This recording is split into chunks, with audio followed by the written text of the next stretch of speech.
Nous sommes dans un monde qui se dérègle, les instances du multilatéralisme fonctionnent de moins en moins bien, nous évoluons dans un monde de grande puissance avec une vraie tentation de se partager le monde. Et je crois que ce qui s'est passé durant les derniers mois ou parfois les derniers jours n'a rien enlevé à ce constat.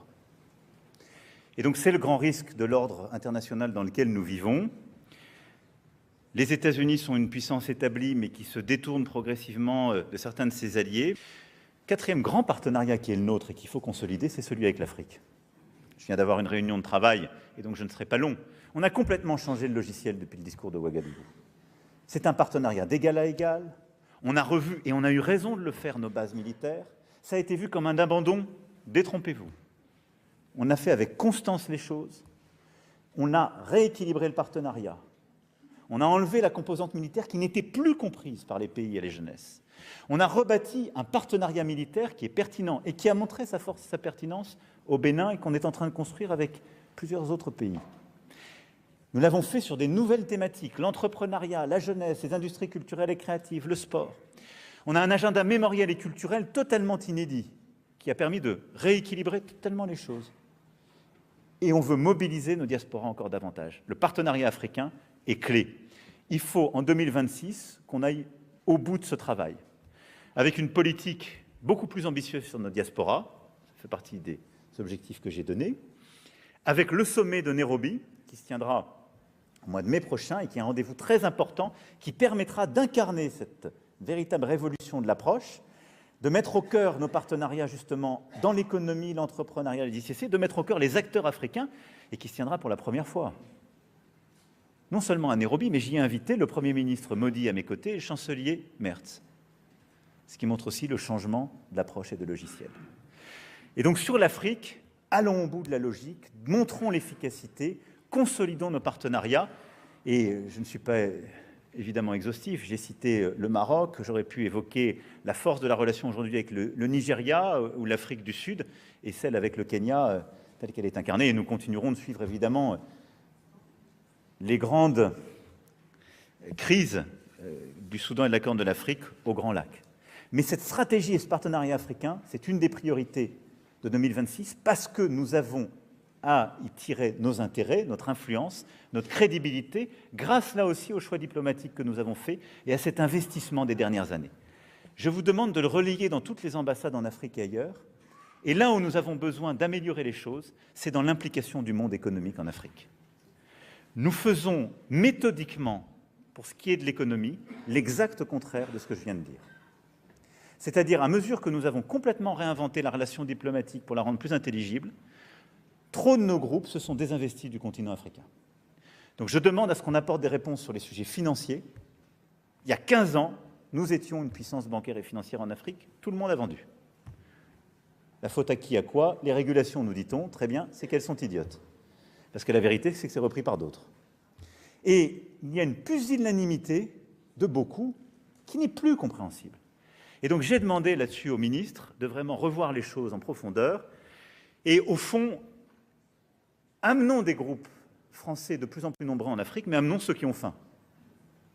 Ceux qui ne se comportent pas bien et ceux qui n'ont pas faim, il ne faut plus les emmener. Par contre, il y en a beaucoup, des PME, des start-up, des ETI, qui ont envie de bien travailler de manière respectueuse dans cet esprit de partenariat. Il faut y aller à fond. En tout cas, c'est un partenariat auquel je crois, dans lequel on a démontré de l'efficacité, sur lequel il y a une bataille des narratifs, il est fondamental. Et donc là, il faut continuer d'avancer. Je ne suis pas exhaustif sur les partenariats, mais c'est ceux sur lesquels je voulais tout particulièrement insister. Le troisième élément, après nos intérêts, nos partenariats, notre influence, c'est évidemment les instruments de cette influence et de nos intérêts. Il y a 2 points que je voulais ici mentionner de manière extrêmement rapide, sur lesquels je demande au ministre d'avancer. C'est d'abord consolider tout ce que nous avons fait sur l'influence, justement, la lutte contre la désinformation. Sous l'autorité du Premier ministre, et je le remercie, il y a un très gros travail qui est fait.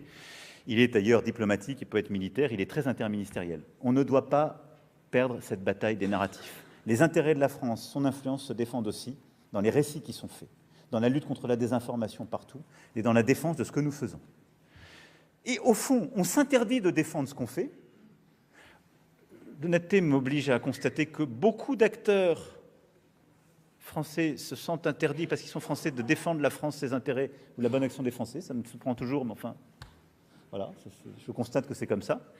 Et de l'autre côté, on est massivement attaqué par des gens qui nous reprochent d'être des anticoloniaux, au moment où on fait tout ce que je suis en train de raconter. Enfin, d'être des nouvelles puissances coloniales, et s'appuie sur un discours très anticolonial et du coup très anti-européen, anti-occidental, anti-français, en mélangeant tout. On doit absolument mener cette bataille. On a construit les instruments, il y a un très gros investissement qui a été fait. Je souhaite qu'on aille beaucoup plus loin. Quoi ? Des États-Unis qui ont des déficits jumeaux, commerciaux et budgétaires. Une Europe qui n'investit pas assez et qui a un problème de niveau d'innovation et de croissance. Et une Chine qui produit beaucoup mais qui sous-consomme localement. La seule manière de répondre à ces déséquilibres, elle est coopérative. Si on y répond par une guerre tarifaire et une guerre de la surproduction, on n'a aucune chance de régler ces sujets. Et donc, ce que nous sommes en train de faire, c'est d'abord de bâtir de la convergence intellectuelle et politique entre les partenaires et d'essayer de trouver les réponses coopératives et donc de réengager les Chinois vers plus de consommation intérieure, mais aussi des investissements directs en Europe sur des technologies clés où on peut faire du transfert de manière plus coopérative, de réengager les États-Unis vers un démantèlement de leur politique tarifaire en leur montrant qu'ils ont intérêt aussi à cette logique d'investissement direct étranger et d'engager les Européens vers une politique d'investissement. La deuxième priorité, en même temps qu'on gère les déséquilibres mondiaux de ce G7, c'est de tout faire pour éviter la fragmentation du monde et de ne pas faire du G7 un club anti-Chine ou un club de la fracture du monde ou un club anti-BRICS et de laisser les BRICS devenir un club anti-G7. Ça, c'est le schéma du pire. Et donc nous allons mettre toute notre énergie, et c'est pour ça aussi que vous êtes là, Monsieur le Ministre, et je vous en remercie, l'Inde assumant la présidence des BRICS, pour avoir un agenda commun et essayer de trouver les bonnes convergences et d'être en quelque sorte des passerelles.